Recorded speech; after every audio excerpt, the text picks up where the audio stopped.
હોળી અને ધૂળેટીનું ભવ્ય ઉજવણી શાંતિપૂર્ણ માહોલમાં ઉજવાઈ. પ્રાંતિજમાં ફાગણ સુદ પૂનમના દિવસે હોળી પર્વની ભવ્ય ઉજવણી કરવામાં આવી હતી. શહેરના અનેક વિસ્તારમાં હોલિકા દહનનો કાર્યક્રમો યોજાતા હોય છે, પણ સૌથી વધુ શ્રદ્ધાળુઓ કચેરીના ઢાળ પર આવેલા SBI બેંક પાસે જોવા મળે છે, જ્યાં પરંપરાગત રીતે વર્ષોથી હોલિકા દહનનો પર્વ ઉજવાતો જોવા મળે છે. સંધ્યા સમયે શુભ મુહૂર્તમાં 7:45 કલાકે સ્થાનિકો દ્વારા પરંપરાગત રીતે પૂજા અર્ચના કરી આરતી ઉતારી હોલિકા દહનનો કાર્યક્રમ યોજાયો હતો. શ્રદ્ધાળુઓએ નારિયેળ, ધાણી, ખજૂર, હાયડો, કપૂરનું હોમન કર્યું હતું.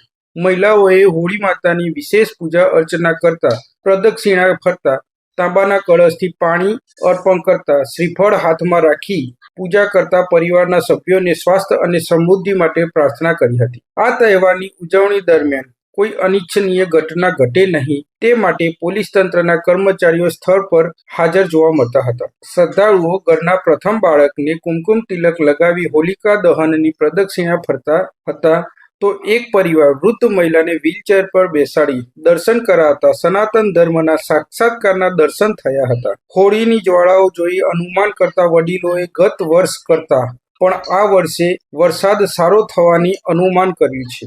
હોળી ધૂળેટીના પર્વ નિમિત્તે પોલીસ તંત્રની ચાંપતી નજરથી શાંતિપૂર્ણ માહોલ વચ્ચે તહેવારની મજા માણી હતી. ગૌતમ મિસ્ત્રી, સ્વદેશ ક્રાંતિ.